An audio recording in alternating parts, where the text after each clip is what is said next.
for me, how's it hanging? How's it happen? You guys know this is Kevin from the Chord Progression podcast, sponsored by Dark Fusion Systems, the best in custom gaming, computing, creative technology. You need a custom computer that's going to suit your needs.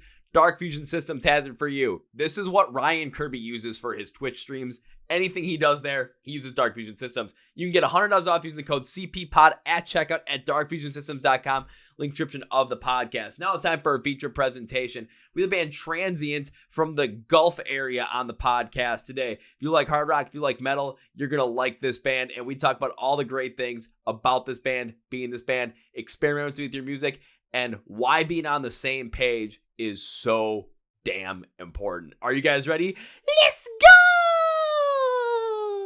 Yeah!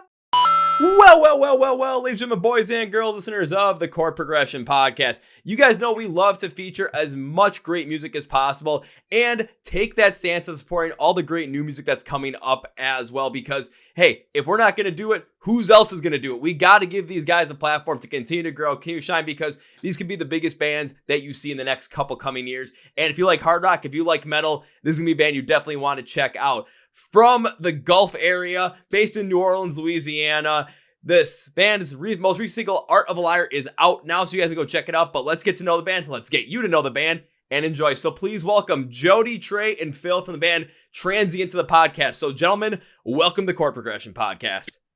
Hey, hell yeah. Thank you. It's great to have you guys here. It's great to feature more new music. And I just want to jump into it because I was trying to get as much to know about the band, try and find out. All I pretty much found was that the band was founded in 2020 as a solo project from Jody that ended up becoming more prominent, getting these other members from the area. And now you guys are a full-on band, ready to go out and kick some ass. So how did this whole entire thing come to be? Go ahead, Jody. Yeah, well, like I said, like pretty much exactly like it said, it just started as some ideas. You know, I've been in a bunch of bands, and I was normally a bass player, and I just wanted to do something that fit my style better, because I was kind of doing like the general rock thing, you know. So I wanted to do something with a little more metal edge. And I had some ideas, had some song ideas, but it didn't really come to full fruition until I got everybody together. So it started as maybe I'll do a solo project, but I don't know. Just wanted to put a band together. See, my last hurrah, you know, one of those things. Yeah, I mean, that makes sense, especially given the bands that you were in previously. They might not have had that full metal edge that you were necessarily looking for to really bring out in your own sound, really produce, really create. So why not, especially, we know starting this in 2020 in the pandemic when the world is shut down, perfect time to give something like this a shot. Perfect time to see where you can take some of the heavier side of metal and put it into with your style of music, really work within it and see what happens, and then connect with these other guys and figure out, okay, who's going to work with the best? How are we going to create this whole thing together? How's this vision going to come together? And now you guys are ready to go out and full on and just take on all these different areas of the country, kick some ass, and, you know, take some names and all that good stuff. Yeah. Well, yeah, that was the good thing about these dudes here. Oh, go ahead.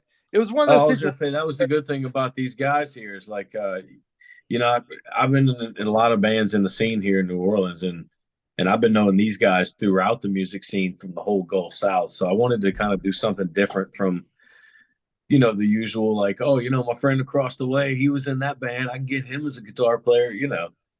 So everybody's from out of state. Never jammed with them before, just it worked out really well.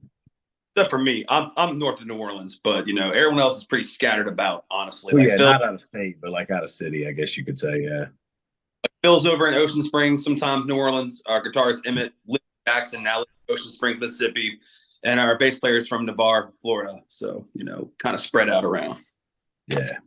So that's why I started out by saying, like, from the Gulf area seems like the better way to say it, but more like just based in New Orleans, having that center of like, okay, this is where you guys could say you're from. But when it comes to everyone, it's just as long as you play in the Gulf area, you're playing in a home spot.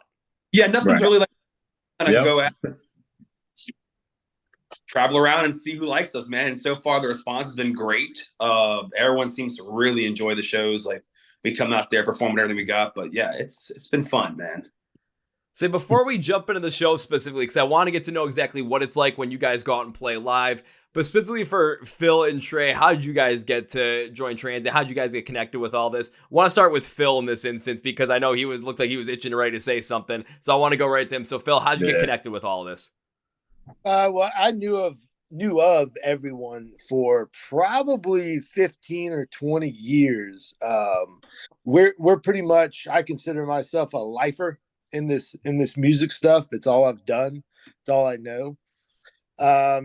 And after about 20 bands worth of making mistakes and failing and just playing the empty bars, just doing the whole thing, we finally got together. And and Jody played with me in a previous band that had broken up, and I don't even think we played one show with that one. And so that busted up, and we were doing something else. And I kind of looked at everybody in the room and said, if we're gonna do this, like we're gonna do it right, we're gonna go all the way. We're gonna do this thing full tilt. And everyone agreed, because I was like, I don't know if I got another 10 years in me, if I got another 20, I don't know how much longer I can keep eating dirt, so to speak. So we went full tilt. We've made a commitment to each other and ourselves to go as hard as we can go. And here we are.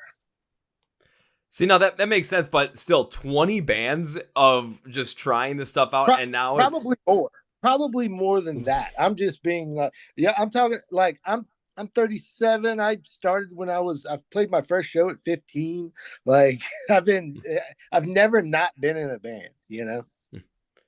And if it's something that you love to, especially, you know, when you're asking yourself the question, how much more do I have left? You know, even though you're 37, you know, you got a lot more left. But of course, as time goes on, there's other potential things that come into play. There's other responsibilities that come into play. You got to weigh those options as well, especially if there's a family involved, if there's kids involved.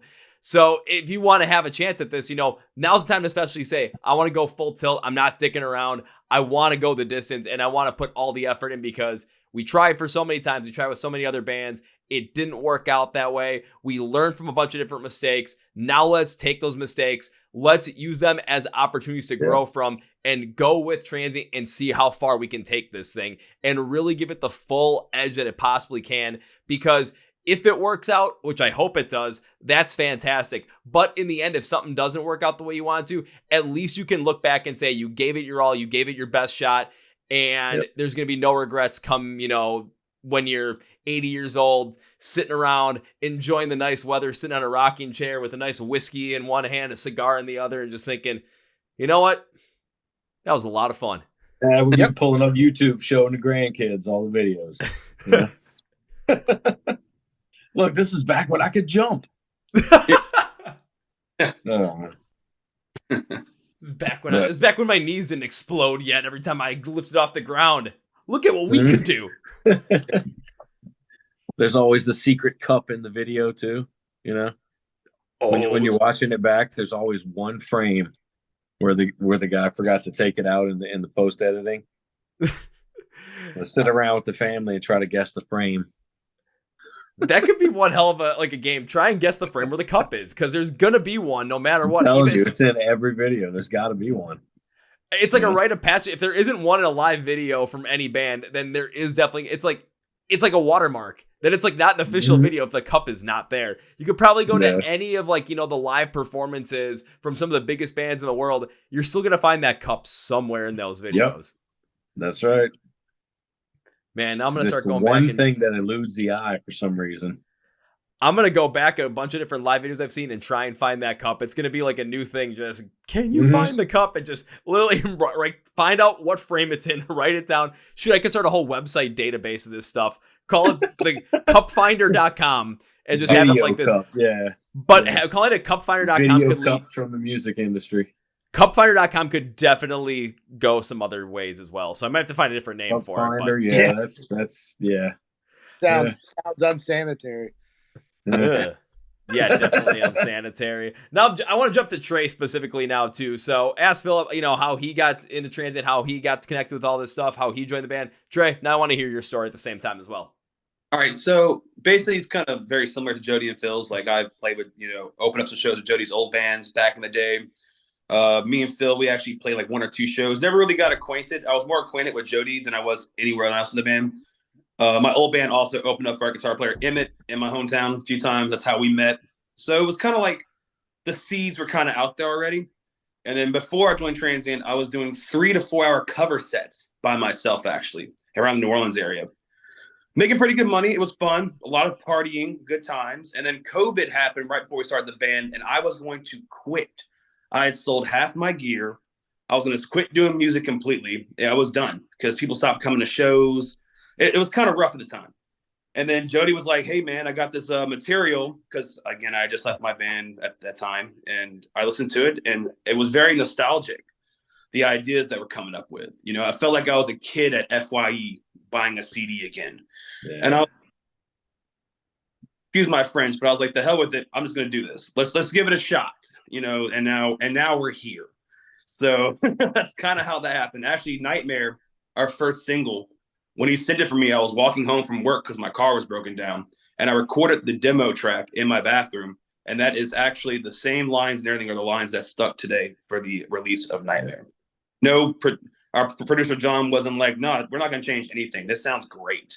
So it kind of fell where I felt like, you know. I mean, it sounds like you land exactly where you wanted to be, given the shot that's like, you know, it's kind of like a second chance at this. If you were kind of done with music before the pandemic hit because people necessarily weren't coming to shows anymore. I mean, I saw the same thing too right before the pandemic hit because people started taking it for granted. We all thought that it was going to always be there. And then once the pandemic hit, we really lost out on anything when it came to live music. And it was going to be the last thing that was going to return based on the fact that the coronavirus pandemic was based off of, something that was transmitted, through little droplets and people singing together, people sweating together. Of course, that's going to be like a huge hodgepodge for that to be transmitted. So we're going to be the last ones to come back. But when it finally did come back, and still to this day, people are packing shows left and right. We all remember what it was like to lose that. So now we don't want to lose out on it. And it seems like maybe that was just like a blessing in disguise in a way for you, Trey, to start to, take a step back from it and then also get new material from Jody, see what you could work with it, and then find that love once again to the point where you're doing music once again. You're doing something you're super passionate about, you love, and you're doing it in a way where you're not relying on covers anymore, or you're not just relying on yourself. You've got a whole group of guys around you that you're playing with, that you're creating with, that have that same vision, the same drive that you do. Absolutely. Mm-hmm. Yeah, 100%, man. And I'm very thankful for that too, and we'll get into more stuff. We got a lot of juicy details, but yeah, man, I met these guys through the scene. Now I'm here, good old little band story, I guess you would say, It's like, hey, the gang's all here. This is how we came together. Yeah. Typical story. We don't disagree with each other too much. We all we mesh really well. Every band's going to have their things, but everyone seems to, we all, like you said, we're on the same page, and everything just goes really smooth. That's a rarity too. I mean, I do have to say that I'm like Phil. I'm old. I'm not going to tell you how old I am, but yeah, I've been in like 18 to 20 bands, man. Same stuff. And, there's always one. There's always one that you can single out. That's the asshole of the group. Pardon my French for not allowed. You can swear as much as you fucking want. I don't give a shit. Yeah, but I shouldn't. But try to keep it clean here. But anyway, there's always one in the group, and it's sad because once the original lineup breaks up, it's like the magic disappears. And in some occasions, it does get better, but it's a different better. You know what I mean? The original stuff is gone. So that's one thing that's another thing about us too. Like when we started out, it was mainly me coming up with the ideas, and then Emmett started feeling more comfortable and coming up with his voicing. And then now on our newer stuff, of course, everybody's got their voice. So we all write riffs, we all structure everything, and it's 100% group effort. See, now that's an interesting perspective. I'm kind of trying to put it into like my own mindset too, because as much as I love music, I've never actually been in a band, so I'm in a little bit of a different perspective here. But it's kind of like if you're, with your friends and whatnot, and say you had a group of friends, and there's 4 of you, because I've got friends like this, where we would go out and do some of the stupidest shit together. Like, it just made no sense whatsoever. But then at times, it's one person wouldn't be there and someone else would be there, and we'd still go and do the stupid shit, but it didn't feel right unless all 4 of us were there. Or even if it was just 3 of us, it didn't feel right if there was another person that was in the mix. Even though it was still good, it was still fun. Like you said, it's a different kind of feeling. But when everyone is you have like the original group together, and everyone's on the same page, who knows what might happen? Then it goes smooth and it stays consistent, and now we've kind of hit that plateau where we're, like I said, we've all equally putting in on everything. So from here on out, it's going to ride that line. We're gonna write different styles and stuff. We've got some experimentation we're going to be doing with what we've been putting out. But so no, that makes me. I'll say, no, that makes me excited specifically because not only does more experimentation mean who knows what you guys might come up with, who knows what the sound's going to sound like, who knows where you guys could even take this thing. But what experimentation shows is, especially from the beginning where Jody was primarily you really focusing on this and having the other guys come in and start to get there, get used to it. Now everyone seems like they have their own voice within the band. Everyone's on the same page though with the overall objective, overall goal. But creatively, you guys feel free to work together to potentially try out different ideas, try out different experimentations to see if it's going to work or not. And you're not afraid to bring them up, and people aren't afraid to try them. People aren't afraid to potentially, say, hey, this might not be the best idea. Maybe we can take the idea and tweak this and go. That's the maturity benefit, right? The age benefit is you don't sit there and argue about whose riff is better, or nobody gets butthurt when their idea isn't heard at all. It's just like, okay, fine, next, So we all work really well together on that level. Now that's even more exciting just because then again, you have the openness to try these different things and you're not going to have these petty fights. It just internally based off of someone trying to have their own ego boosted because they think their riff is better. They think the specific, line is better. They think this certain progression is better than what you're going for. When technically it might be better, but it might not be better for that specific moment in the song, the way you're trying to create the flow from one spot to the next. Yeah, it just depends on what everybody agrees upon. And if everybody agrees on a certain way, then just roll with it, Here it is. There's an art to shutting the fuck up. That's what it is. Yeah. Sometimes we're big on roles in this band to where it's like I'm not gonna step on anybody's toes about like ideas for music videos because I just want to shoot bullets through light bulbs and watermelons, and that's it's not a great idea for a video. It's been done. I think it's kind of cool, but it's been done to me. I don't have good ideas. So like we're lucky enough to work with John DeLeese up in Nashville, and he's kind of the outside ear for us and adds a lot of ideas that we would normally never come up with, especially for like bigger production stuff or adding keys or different types of polyrhythms or anything weird like that. He's really a good outside perspective to have, and it's really, I think it's made us sound a lot more diverse. Absolutely. Oh, I've had conversations like that in the past too, where it's like when you have a producer that is essentially on the same page as you guys, but has these different ideas that can work within there because they've got different ideas on how things work. They've got different intricacies and different embedded mindset based on what their craft is.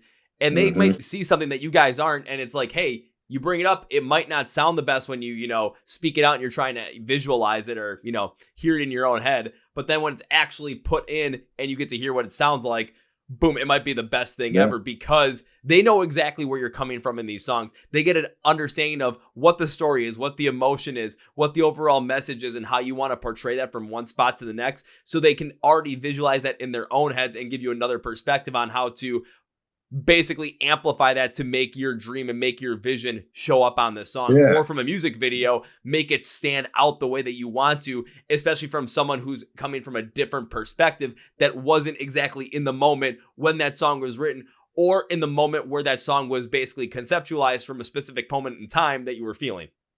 It's not just that, but John also, he'll tell you real quick when something's whack. He'll be like, nah, but he's not like overly like a dick about it, but he's technically the sixth member of the band. He's got a what's the word I'm looking for? Not a pinnacle, but like he doesn't want to put something out there that's going to sound bad, so he's going to push even harder, and to get your voicing and to make it even bigger. That's what I love about John. He sees the whole thing. And this last time we went up there, watching his progression as a producer, because we've been going to him since we started basically, is incredible. Like he gets up there and he just starts doing stuff and you're like, wow, man, like you should just, and how you do stuff because he's like, has the gears going, man. Like just, it's incredible. Change producer to puts magic on. He can make a On the same side of things, with our videos, like we work with these two guys who called it Alania Productions out of Dallas. I think it's That's Elmi. same thing. We'll come with ideas. We'll come with ideas, and they'll tell us real quick, like, that's not going to work. That's going to look stupid on camera. That's going to be this, and they'll come with their ideas. They actually do videography 7 days a week and do it for a living. So it's the same thing. You got to bring in outside people that are way better at this stuff than we are to have a good quality product. But at the same time, especially from the video perspective, again, you guys are the ones writing the song. You guys are the ones that are thinking about this. You guys are the ones living within the motion of the song because you're the ones that wrote it. So when you have an idea for, like, say, for a music video, you're going to bring that up, and it's on the ability of the videographer to do two things. One, like you said, speak up if they think something's not going to work, especially from where your vision is to how it's going to be presented on camera, how it's going to be filmed, but also then allows them to get an understanding of where you're coming from, what your real vision is, and what ideas they could possibly have that come into their mind, and how to absolutely amplify this on screen so that when people are watching these music videos, they're getting a completely much more amplified feel of that track, of the emotion behind it, compared to if they're just listening to it or just reading the lyrics. Yeah, That's why we've been working with them since day one, because they've been on the ride with us and they understand the vision. Yeah, man, I love when the crew just loves the music too. Like that's what is every song we put out, they just like bro, I've been black 3 hours now, dude. Like they immerse themselves in it. You know, it makes us feel a little special and stuff. We feel special. We're like, thanks, guys. You know. I was gonna say, it sounds like when it comes to the overall, like, who you guys get for videographers, it's like a blueprint for the people that you guys want to have, you know, working on your videos. If they're gonna immerse themselves in your music, immerse themselves in your project, you know, that's gonna be the people you want to work with. They're the ones that are gonna be so invested in this. They're gonna be the ones that want to put out the best possible thing that's gonna be there. I tell you what, though, we also do some work too, though. Jody will tell you, our video for our song "Seed." We actually built, me, Jody, and Phil. We can say Emmett too. Yeah. We so built. So it started out as an idea from the production company. They said it would be really cool because the whole EP had a concept about a lotus plant and the seed growing into the seedling and then coming out and all that good stuff. But anyway, so the seed, they said it would be really cool if we could shoot it underground, like if we could dig out a big trench. Well, we racked our brains for a few weeks on trying to come up with how we're going to dig out a big trench to make this work. And, you know, I get this influence from my mom, but came up with some crafty stuff. And we ended up stacking pallets up vertically and using 2x4s to screw them all together. And we made, I think it was a 25-foot or 35-foot long hallway that emptied into a big 16x16 room. We covered the walls with, it was landscape fabric. We took glue and rollers and rolled it out, put dirt on top of it, hung that on the top, and made it look like it was dug out in the ground. Yep. Like roots like sticking out and hanging from the ceilings and stuff. Like, dude, we worked on that thing for 2 straight days. Bro, we were covered for filming. Dirt, and we wore it for the video shoot because we were looking dirty for it. So we got into with the dirt and all the bullshit we were covered in, and it just gave it an edge, man. It was fun. And then Phil burnt it in his backyard and didn't invite us. We tore it down in 2 hours and it was burnt up? Yep. Something like that. Oh man. It was probably the biggest movie set people feel. But 2 hours to take down. So right. The original idea was to have kind of like a World War I trench with like the sandbags and have go through the trench and then it opens up. I called my uncle who had a big backhoe. He was going to dig it for me. We looked all in it. And then somebody, I forget who it was, that knew something about digging holes, was like, dude, all of y'all are going to die. It's going to be so muddy and wet. It's going to fill up with water. It's going to cave in on you. This is so unsafe. You want to have it 8 feet deep? This is a horrible idea. And then we realized, like, stuff like that. Like, we realized, like, oh, yeah, this is a terrible idea. Let's figure something. And then we just built it up and worked our tails off for 2 weeks. Yeah. Like I say, it's like if you have concept to idea to actually trying to make it happen. This is never going to work, but this is going to get the exact same result you want, but it's not going to be, something where you're going to potentially have this thing cave in on you and potentially become part of a trench in the middle of nowhere. Yeah, that would have happened too, probably. Right. Now we think about it. All of a sudden, we're going to, there's going to be a little trench in the middle of nowhere, and we're going to have a little plaque that says, "Here lies Transient. They tried to do something cool. Yeah. The ground would not let it happen." That was the secret ending to the video. Yeah. Everyone dies. Yeah. Well, first off, I'm glad we didn't get the secret ending of that video, but also, darn, that'd have been kind of cool at the same time if that was a secret ending. But also, Phil, how could you burn this? We should have filmed something like that. But Phil, how could you burn this whole entire thing and not invite these guys to the fire? I mean, what the hell, man? Kind of rough. Well, that's the thing. S'mores. Like, everybody's an hour and a half to 3 hours away at that time, and it's like I got 75 pallets and all this fabric like piled up in my backyard. I kind of live in the backwoods of Mississippi a little bit, and I had this big. I had a couple people over, couple Bud Lights got drank, and we're like, "Hey man, let's light this freaking thing on fire." And I'm like, "Yeah, that's a great idea," and we light it on fire. The fire's hitting the power lines, like it's whipping. It's probably that's a good 25, 30 feet high. The wind kicks up. We all get nervous. I got one little water hose. It was fun though. I mean, it was fun. My grass still hasn't grown back. Like, it's still just bald, and that was a year and a half ago. The neighbors came out. The little fire department came in there, just guns blazing. All these dudes I went to high school with, and they're doing cartwheels trying to put the fire out. It was a disaster. I shouldn't have done it. But nobody was there to stop me, so I did it. So it's gone. I think you chose to put the fire by the light pole. Yeah, I didn't think it was going to go that high, and the wind kicked up, and it's hitting the transformer on the power pole. It got weird for a second, but he almost lost the $1 million studio too. Yeah. We had one we practiced in. It came really close to it. Oh, but everything worked out. Everybody, God was looking out, so it worked out. Hey, I was gonna say this: when you have a bunch of pallets and you have a bunch of beer, as guys, eventually all those pallets are gonna get lit on fire at some point. It's just math at this point. It's just expected. So I totally get where you're coming from. It's something where you see that. It's really hard not to just light a match and watch these things go up in flames because, come on, that's cool as hell. But maybe you got to. It's the thing to do on the weekends in the wintertime in the country.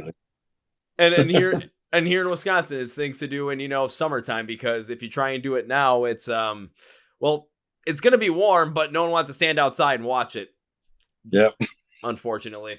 Had a buddy that he built a whole entire giant fire pit next to his in his backyard, and because it froze over the last couple of weeks, he built a hockey rink in the backyard as well. So it's it's -5 outside, and we're going outside to play hockey, and then there's a big fire in the pit too, and it's it's all the way up there. It's going blazing. It's great.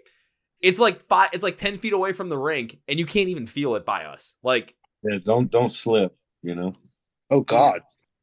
I've never seen below 7 degrees in my life, so I can't imagine. I'm sure it's pretty frigid, man. I'm down here in Louisiana. I'm used to swamp and alligators. I'm not used to mountains and blizzards. I wore shorts to work today. Short sleeve shirt, yeah. And here I am living in a place where in winter the air hurts my face. But the reason I live in a place where the air hurts my face is so I don't have to deal with alligators and animals that are going to try and kill me on the daily. Yeah. I mean, we got it's.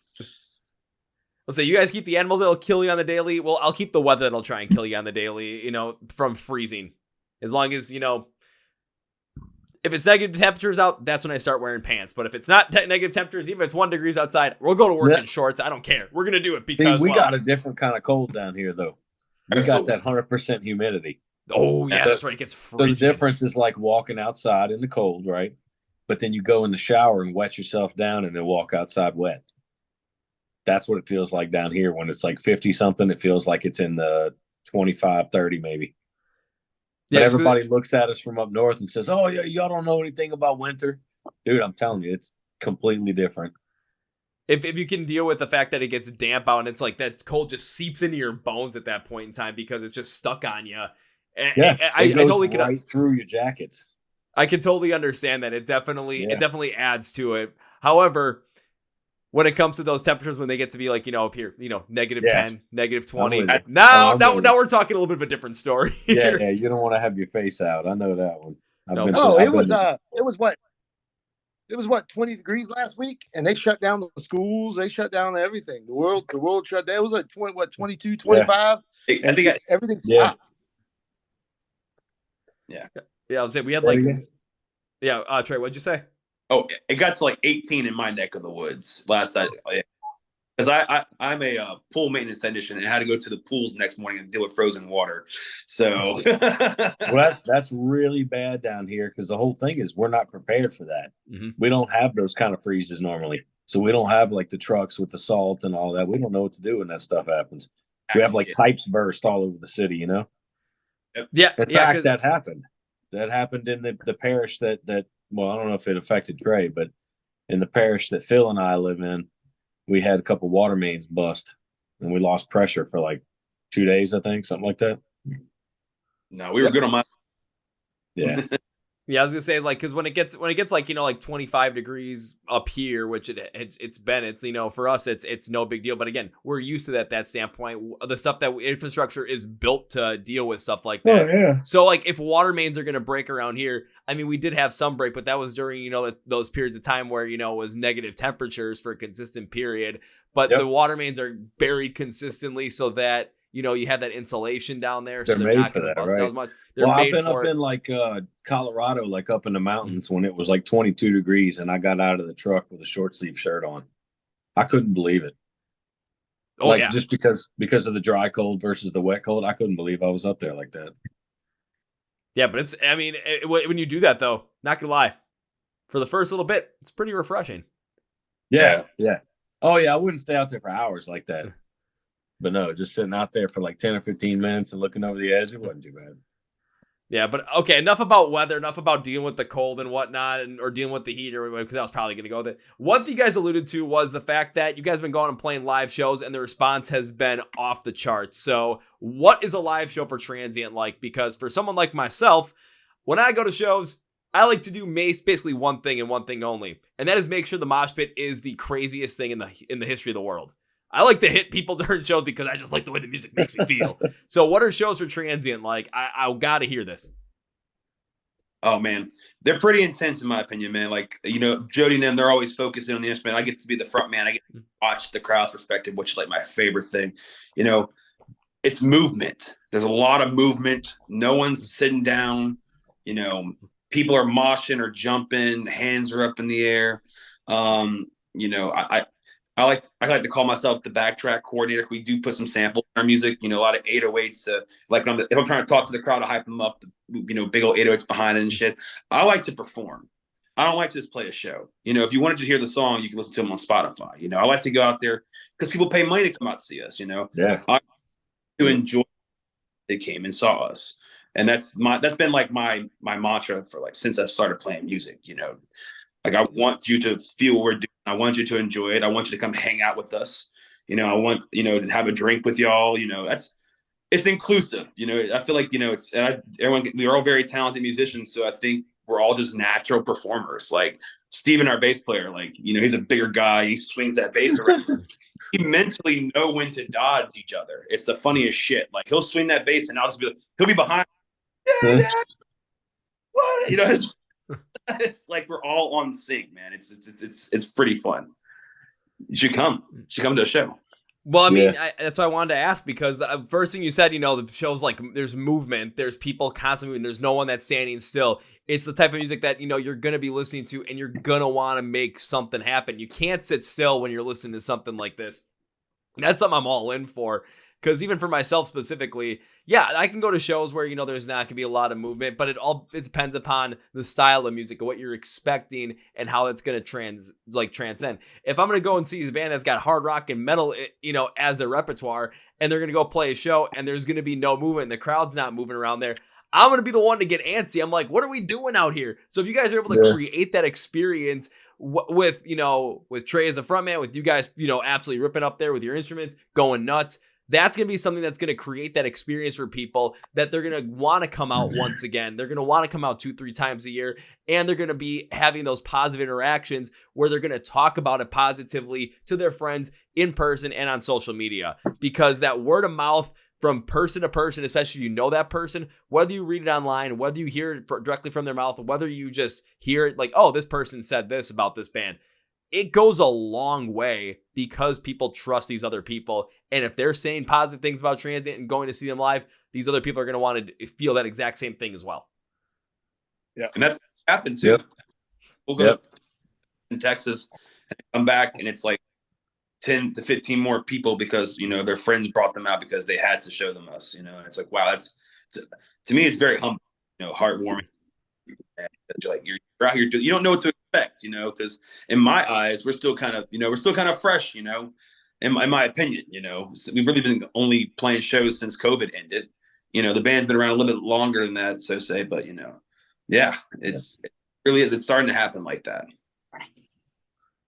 That honestly, that's a great thing, because I've seen bands that I've had in the podcast too previously where there's times I've seen them, like there's a band called The Void. I saw them 2 years ago open up for Fit for a King, and during their set to start out, it was me and 2 other people that were trying to get the pick going. Now this is in 2022, and by the end of the show, there were a lot more people going at it. I saw them earlier this year in 2024, and by the time they went on stage, the amount of people that me and other friends had talked to about, that, you know, told about the show and everything, by the time they went on stage to open the show, and this is also in Milwaukee, at the same time the Packers were in the playoffs against the 49ers. So you're expecting not a lot of people to potentially be there. Oh no, that crowd was packed. No one was standing still. The whole entire floor was basically the pit at that point. And it's all based off of, you know, how just word of mouth can transcend and how word of mouth can just really take over from people when they hear from someone that they trust. So that's why you're potentially seeing, you know, every time you go out and play a show in another area, you're seeing people come back, but you're seeing more people show up because they're telling their friends, they're telling their family, they're saying, hey, you got to come out and experience this with me. So they're going to come because it sounds like fun. We hope. Yeah. And we take pride in building relationships with people. We stay all night and hang and party. We rarely leave right when the show's over. We're that band that hangs outside until literally the security guards lock it up. And it's very hard for us to leave in a timely manner. So I think that has a lot to do with it. And we make a lot of friends along the way. Oh, dear God. Now that makes me even more excited, just because you're taking more time for the fans. You're making those positive connections, and those positive connections are the ones that get those fans to not only just talk to the band about their friends, but really be much more feverish on it and continue to create that positivity around there and have that interaction on social media to consistently drive more engagement. So more people are seeing your stuff, because it's not that they want to do it. It's like, just because of that relationship you formed, they want to do it. They feel compelled to, and they want to make sure you guys succeed because you are giving them so much positivity on one end. They want to show it in kind in return. Yeah. Same thing in a live setting. Like at a live show. If you're just standing there playing, then the crowd's not going to feel you. But if you're up there feeling your own music, then it portrays to them. They feel it too. Oh, absolutely. I've seen that happen at some big shows, like literally shows where we knew like there was 4 bands in the bill. And of course, everyone is going to know the headliner and the direct support. But there's 2 other bands that really necessarily didn't fit the whole entire bill. First band I remember went on, I'm not going to say their name, but they kind of expect everyone to know their stuff, and no one really could get behind them. And then they were getting a little bit more angry at the crowd too. So the crowd quickly turned on them. Second artist goes on, and we're already kind of annoyed at this point. And the dude was just having fun with the crowd. He's like, yeah, I know you probably don't know my stuff, but we're still going to have some fun anyway.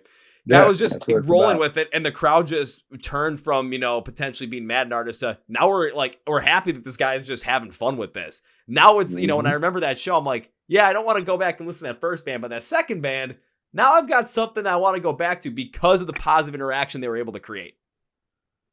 Yeah, that's what it's about too, is having fun.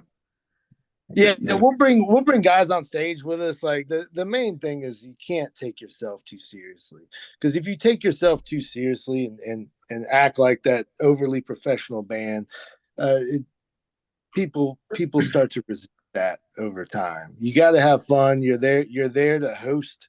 When you're playing, you're hosting a party. I mean, you're setting the vibe of the room. So that's what we try to do. We try to stay and everybody, make everybody feel good, make ourselves feel good in the process. I do it for me, man. That's why I always tell people I do the music for me because it makes me feel alive. You know. You know, Phil, I think you just said something that just kind of definitely made a lot more sense in my brain. Is when you're up on stage, it's like you're there to host a party.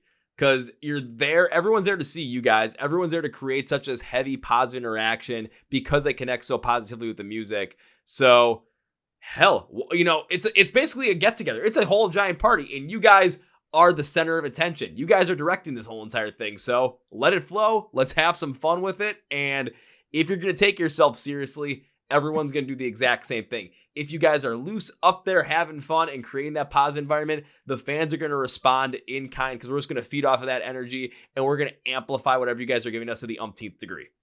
That's right. It's that tribal energy. It's that tribal mindset where you set the tempo for everybody. We had a show happen a while back. It was a big show where my microphone and the first two songs, I want to say, messed up. There was an issue at front of house. And, you know, the whole crowd's like, I can't hear you. And I'm like, so finally I threw the microphone down and I screamed. It was a pretty big crowd. It was outside. I screamed to my lungs, I don't give a fuck. Let's go. Like I'm throwing my hands up. I'm pumping it in the crowd.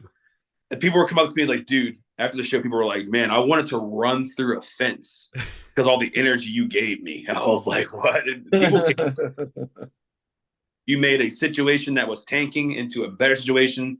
Can we buy some merch? Like this, you guys, we got to know. Like there's it was no reason to get like seriously frustrated and stuff because like what in life goes perfect? What person is perfect? You know what I mean? So little technical difficulties here and there. Fuck it, just roll with it, smile at it, laugh at it. You know, because if you see it, chances are the crowd sees it. If you make a big fiasco out of it, that translates over. Mm-hmm. Just have fun with it. Roll, you know, roll.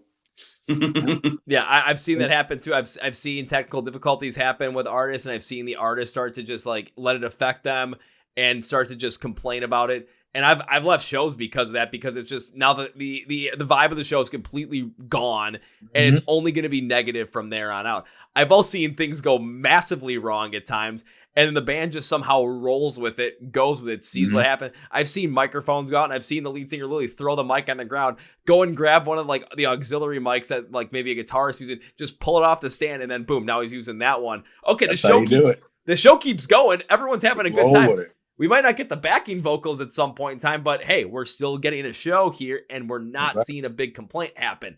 Now we're still vibing with it, having a blast, or we're going to see Trey basically rile up everybody like a halftime speech of the Super Bowl to try and get your team to run through the fucking wall. I have people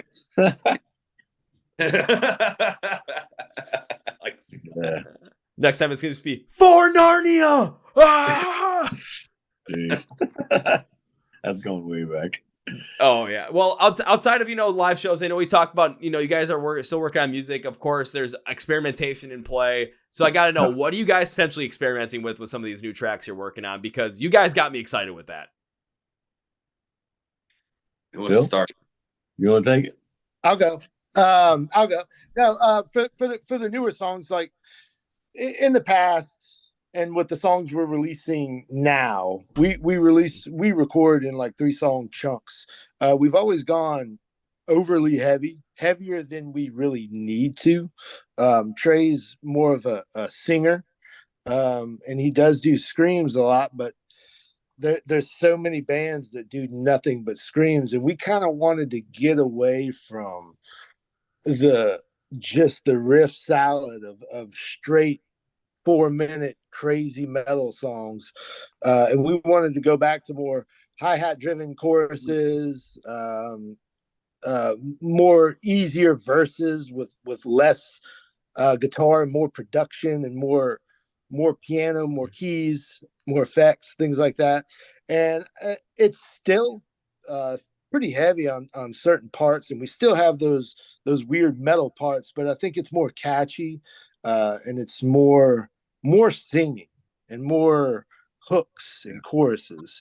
And I think we achieved that. Like in the next 5 songs that we're going to be releasing over the next 5 or 6 months. I think one of them you can call like a real metal song. Everything else is kind of, I would say like alternative metal with more singing. But the metal kids will still like it because it's still got those nasty riffs. That was the whole goal. Yeah.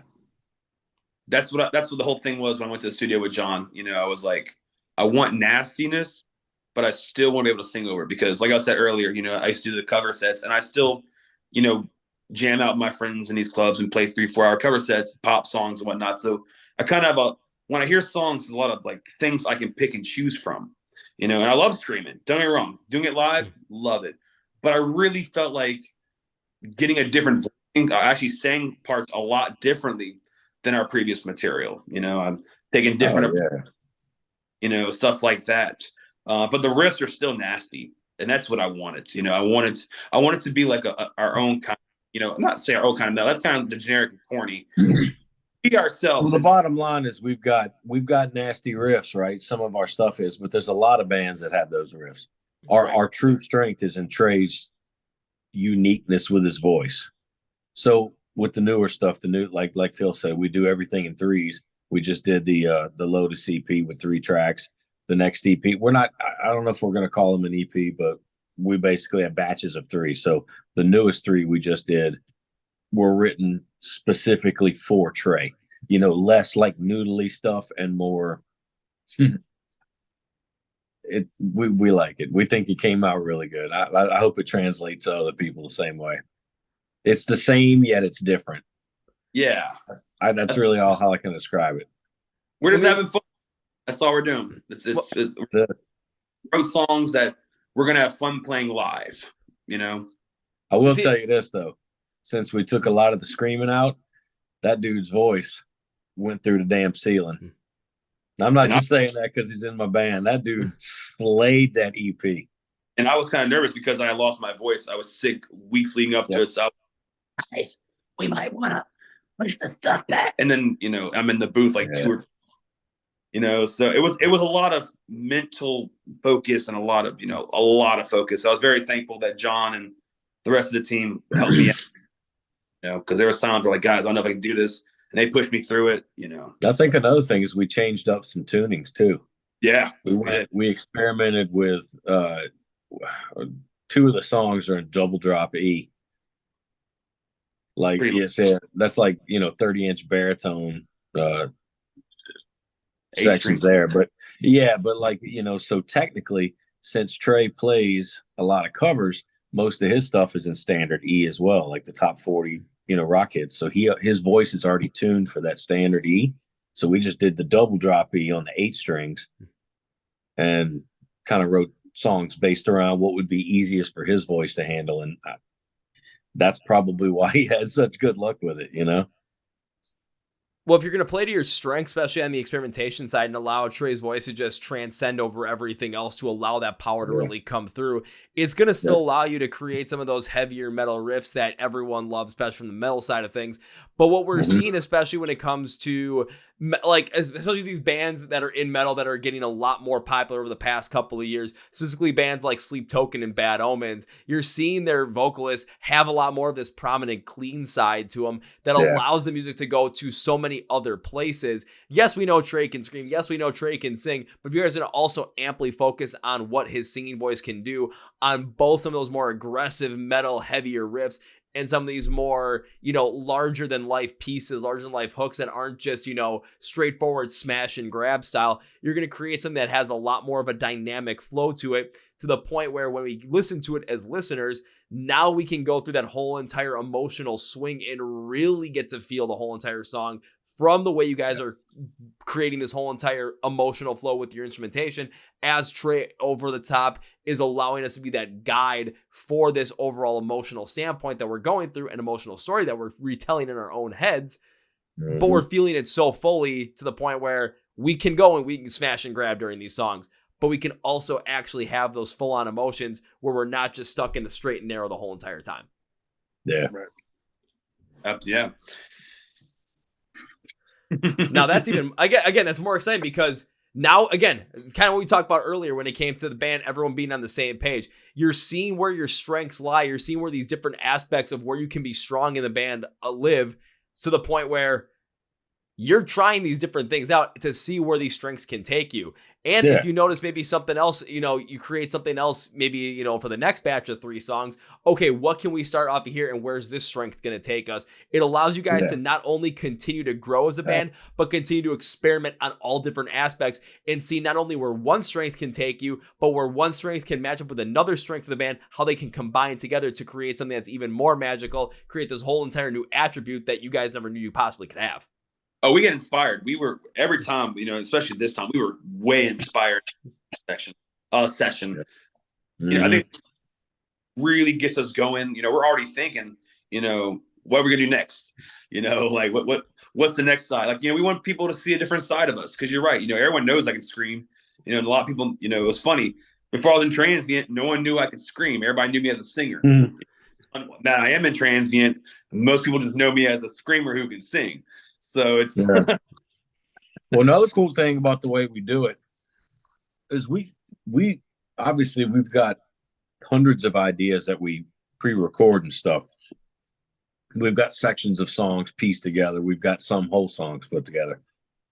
But for the most part, when we get in the studio, it goes off of the vibe.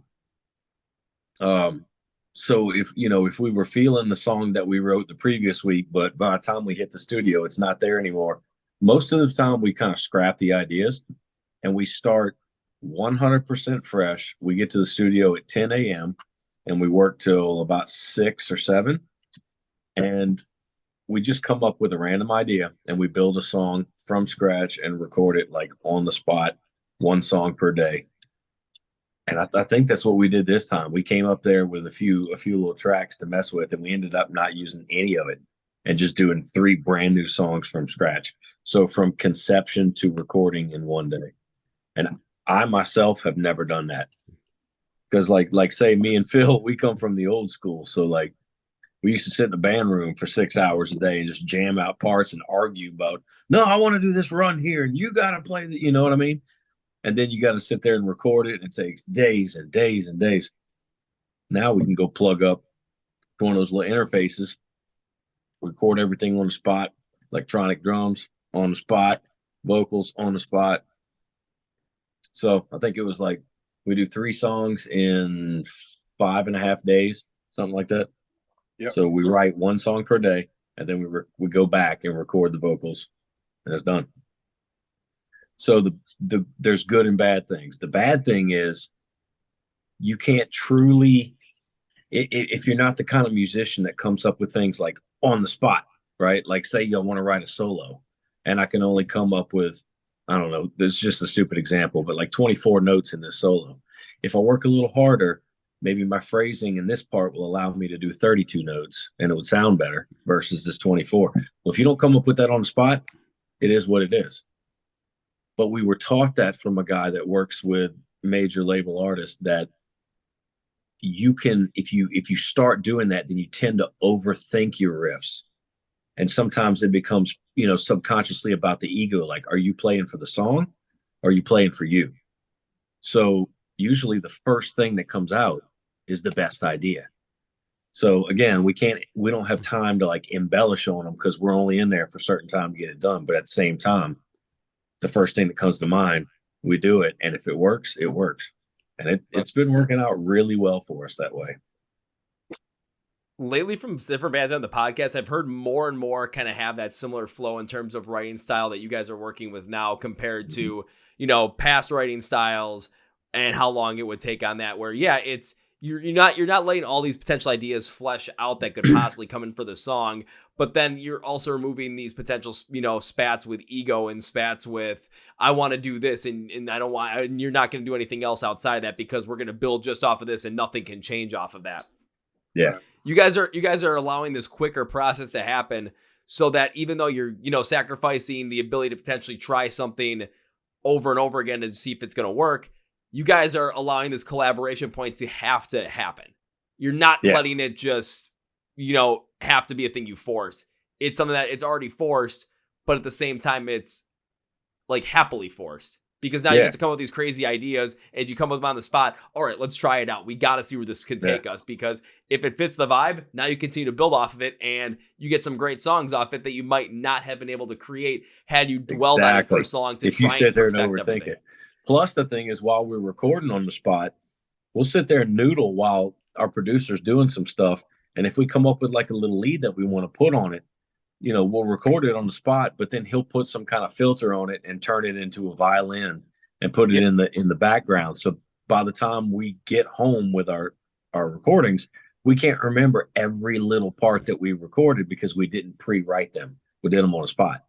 So we have to take the song stems and go back and kind of reteach ourselves our own music in a sense.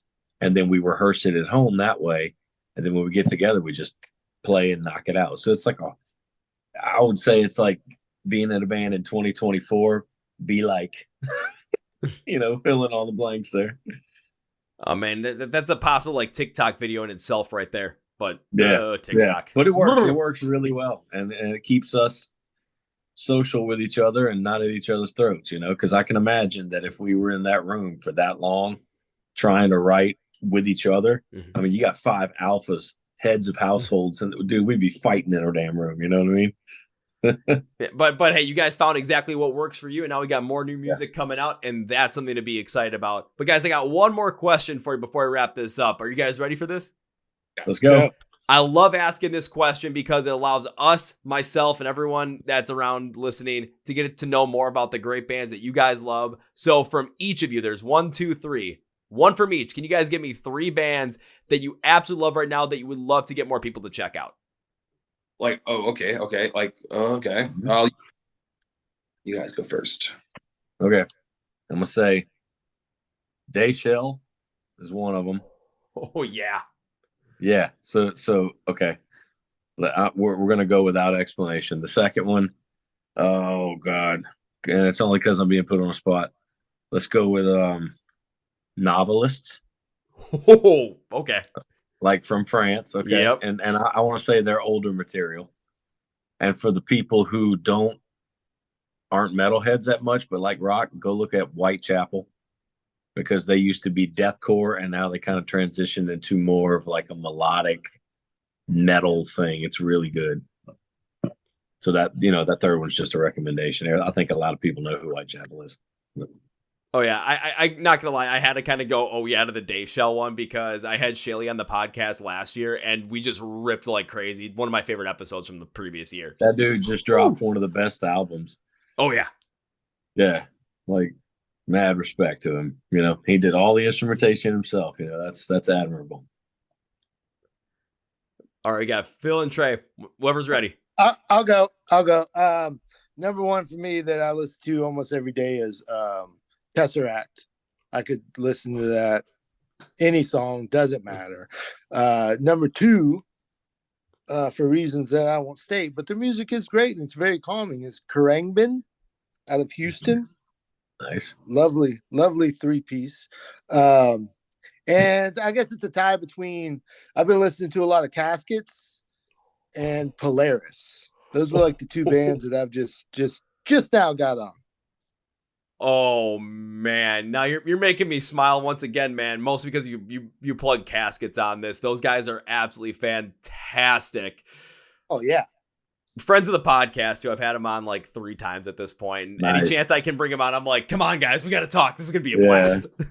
Oh yeah, yeah, they're so good. Like their newer tracks are crazy good. Like I've been listening to them nonstop. And, you know, bands like a lot of bands, I listen to them. I listen to their album or select song 2 times, 3 times. I'm like, I'm done. But like, I like bands I can continuously go back, like Tesseract and Caskets. Like you can go back and listen to them anytime, a year from now, and it's still good. I'll say if you want another band that has a similar feel to Caskets, especially in my perspective as well, check out the band Holding Absence. Yeah. Yep, I've heard of them. Okay. Yeah, they've got fantastic music. Their album that came out last year, it's called The Noble Art of Self-Destruction. Damn! Nice. All right, Trey, you're up. God, this is a hard one, bro. I listen to sometimes the thing about it, I listen to the same shit and then a lot of different shit. So I'm gonna start with this one band that's not from around here. Not many people know about them. They're a rock band called Echo Stone. They got a song. Oh my god. A friend of mine shares them a lot, and I heard them. Overdue is the song. And if you like Seether, if you like 3 Days Grace, they're that kind of band, but they hit so hard. Let's see here. What else? I've listened to a lot of T-Pain lately, but everybody knows about T-Pain.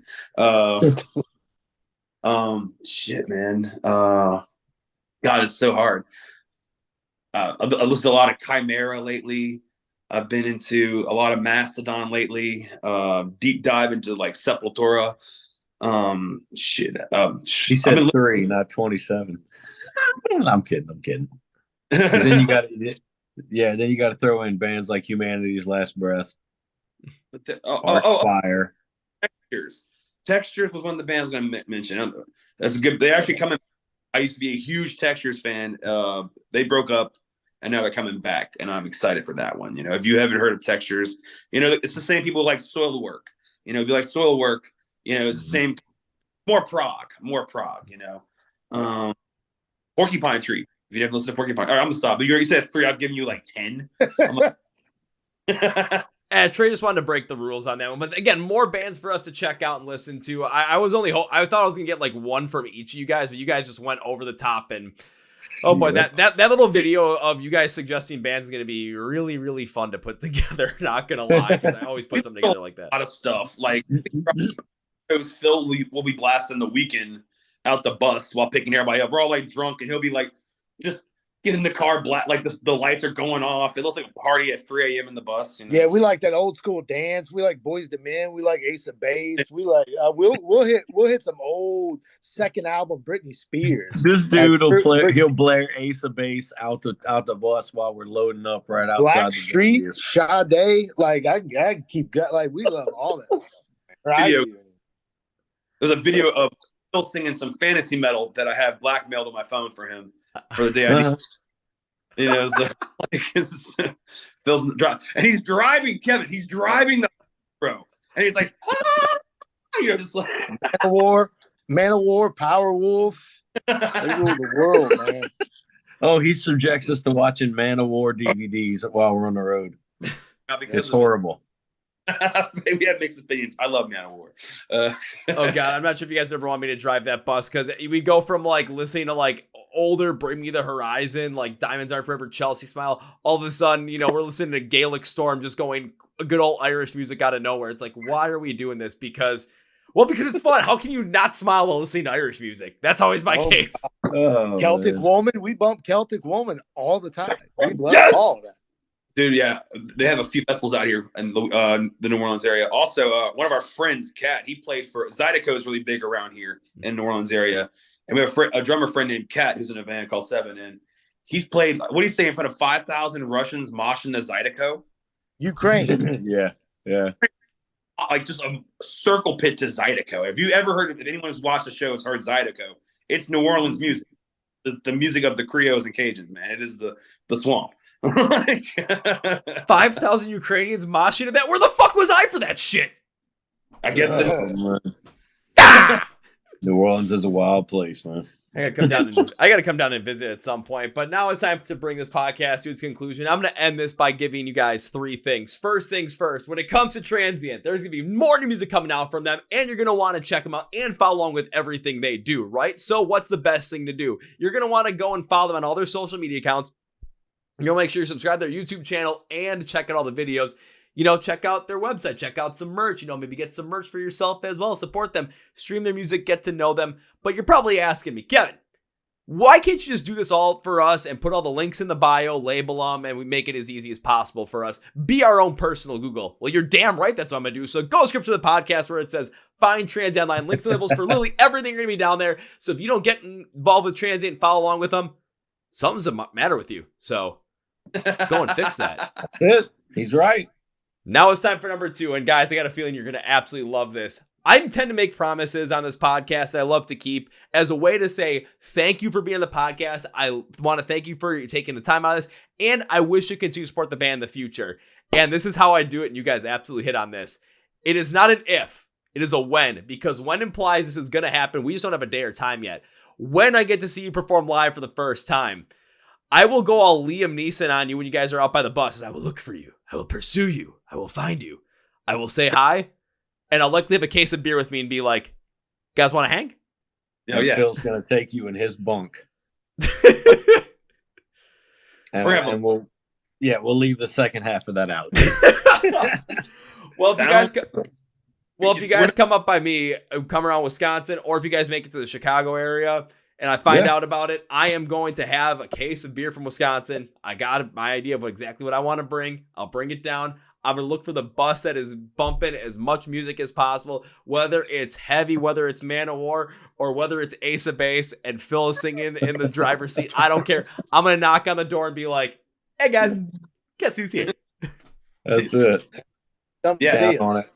I promise you, we're not hard to miss. That's for sure. Oh, trust me, you guys will probably find me during the show, too. It'll be hard to miss the dude in the pit that's just wanting to throw everyone around for fun and just like, okay, everyone's being thrown around, and then there's this dude that's starting all of it, just having a blast. Yep, we know him. That's the dude that's giving us beer later. I've held people's hands and pulled them up on stage because, they'd film it. So. Oh, trust me, dude. I can't. I mean, I probably don't want to pull me up on stage, try and fill it. I can't scream. So let's go. That's about it. That's all you need. That's all you need. That's okay. Hey, it'll be funny though, and then just roast me afterwards and have a blast with it. I'm still gonna give you the beer anyway. Oh yeah, we're gonna. That's what we do. It's like that's where Phil's just like, as long as I'm getting the beer, it's all that matters. Yep. Oh, yeah, that's right. Well, guys, as we bring this to its full conclusion, the third thing is I cannot end this by saying goodbye. This was a hell of a lot of fun. I'd love to be back on the podcast again in the future. On top of that, I got to keep that promise. So this is not goodbye, my friends. This is. I'll see you later. Thanks for having us, bro. Woo! Well, folks, this is my interview with the guy from the band Transient. Now it's time for Kevin's final thought. And my final thought is going to be really simple. When we talked about live shows, Phil said something about how when you're up on stage, it's like you're hosting a party. And that really took me to a whole different perspective when it comes to live shows. We all know that the bands that are the ones that get the crowd going, get the crowd moving, and really get the crowd energized are the ones that create the best live experiences. From my standpoint, if you have not seen the band Avoid, this is a band you have to go check out because that amplifies everything we're trying to say right here. But when you're a band, you host that party and you're going to take your music and you're going to give the vibe that you want to give off with it. And you're going to get people into it. It's going to create that experience that people are going to want to come back to more and more and more. They're going to talk to their friends about it. They're going to have this gigantic respect for it and want to go and experience it again. And they're going to want to bring people along with them. And those people will come because they respect the opinion of that person. So if you're going to be able to take the sound, you know exactly what it's going to evoke in terms of emotion from the crowd and host that party in a live setting every single night, you're going to take yourself into a whole different stratosphere. Take a look at some of the bands that we absolutely love to talk about here. Look at Avoid. Avoid creates this most manic, over-the-top, just energy-driven show. And like I said, I saw them open for Fit for a King the day the Green Bay Packers, or the same time the Green Bay Packers play the 49ers in the NFC Divisional Playoff. Now, again, I'm from Milwaukee, Wisconsin. So it's a huge Packer town. But the fans in the crowd were going absolutely bonkers for Avoid because everyone knows what to expect. Ice Nine Kills. They're the host of the most metal horror party you're ever going to see in your entire life. And they host it well. Beartooth. You know you're going to get high octane energy like you have a car battery attached to your nipples when it comes to energy. And Caleb Shumwell's going to deliver it. It's that kind of idea that you know is going to work. Plus, they talk about how they stick around after the shows. That's what a good host does. Make sure everyone feels welcome. Make sure everyone feels heard. Make sure everyone has a good time and doesn't close up shop until it's all said and done. These guys know what they're doing in Transient, and definitely if you're in a band right now, if you're trying to make it and you play live shows, remember that. When it comes to Transient, though, make sure you follow along with them. Go to description of the podcast where it says Find Transient online. You're going to see links and labels for everything there. So go and make sure you follow along with them. Stream their music. Go check them out and go support them as well. Also, make sure you follow along with the Chord Progression Podcast. So hit subscribe right down here on YouTube. You can hit the follow button, 5 Hour Podcast, or wherever you're getting your podcasts, because it helps us, keep you in the know every single Tuesday and Thursday when these episodes comes out. Also, make sure you like the episode as well. Helps pushes the algorithm and helps support rock and metal. So thank you, guys. Thank you, Transient. Go see these guys play live. And on that note, that's what you guys think for listening to the Chord Progression Podcast. My name is Kevin, and you guys know how I end every single one. I'm the big, healthy, and hearty. See ya!